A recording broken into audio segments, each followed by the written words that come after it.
What's going on, everyone? It's JDC here, back in the video, and today we're going to be talking about why a team should pick up Jeremy Lin and what he can provide to those teams. But before that, really quick, I'm going to need you guys to hit the like button down below, press the subscribe button. It will really help with the algorithm, help grow the channel in general, and help spread the channel to other people who like NBA content. So I'm going to need you guys to hit the like button down below, press the subscribe button.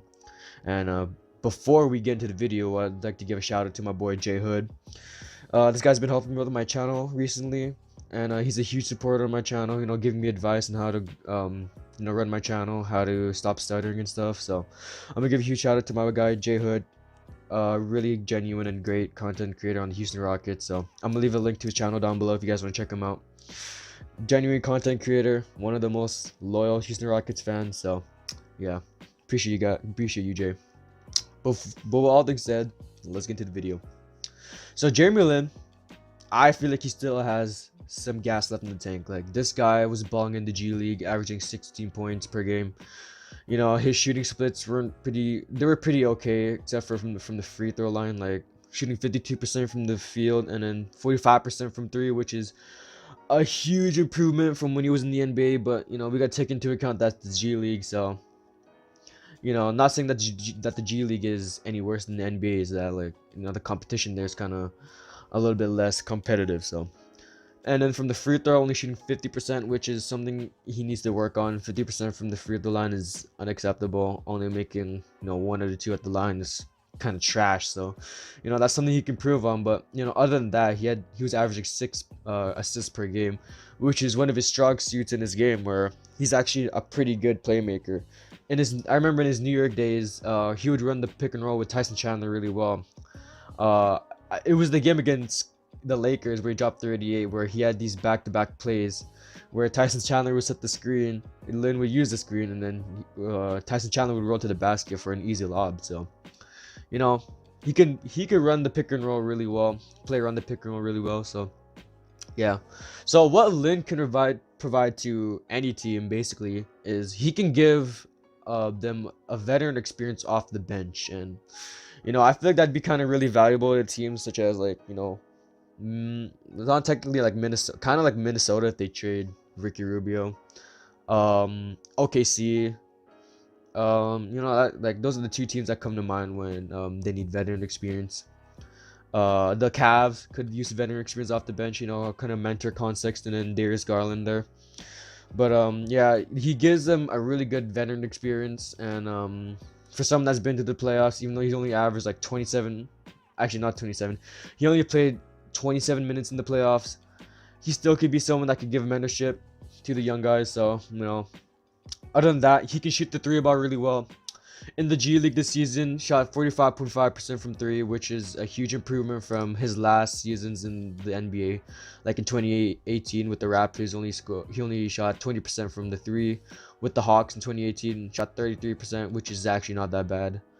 But in past years, like in Brooklyn, probably his best years in the NBA, Brooklyn and the Charlotte Hornets, shooting 50% from Brooklyn in 2017. In 2016, shooting 37% from three.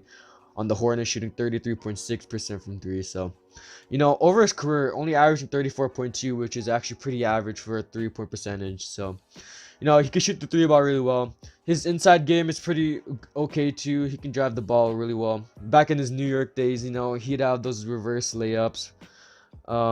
He could play around the basket really well. So his mid-range game could use a little bit of work, but it's mid-ranges, so we're fine with that. But other than that, like, he's also a really good playmaker, as I said before. Can play around screens pretty well, can set the lobs pretty well to other people, like Tyson Chandler. So, but on the other side, he's pretty subpar on defense. Like, I'm not gonna lie, he's pretty mediocre on defense. Definitely something he could improve on. Like, over his career, he's actually not been a really good defender. Like, even on the Rockets, he was kind of bad. So other than that, like, it's something he could improve on, depending on how much work he puts in, like, each day. So because he's 32 years old, so I'm guessing his time window is probably only like 1 to 2 years left, because 34, 35 is the ages where people start to decline and start to lose that, like, ability to play really well. So Other than that, like Jeremy Lin, he's pretty slow. Um, he would really like be really slow getting into the offense. You know, setting the plays pretty slow. So that's something he could definitely work on, getting into plays really more faster, and getting into the offense more quickly. So some teams that come to mind that could use Jeremy Lin is the Lakers. So I know, even though everyone says the Lakers could use everyone, I think it's pretty realistic that they could pick up Jeremy Lin, but I highly doubt it because they picked up Ben McLemore today in the morning. So, but like Jeremy Lin could definitely be a possibility on the Lakers for the simple fact that the Lakers don't have a backup point guard right now, and you know they don't really have anyone that could handle the ball off the bench. So definitely Jeremy Lin could definitely be a possibility on the Lakers. Give them that great playmaking off the bench, give them that veteran experience, that 3-point shooting off the bench. So other than that, like I guess like maybe the Warriors. I was gonna say the Warriors before I made this video, but it's kind of like I don't know anymore because Nico Mannion is apparently their backup point guard for the foreseeable future. So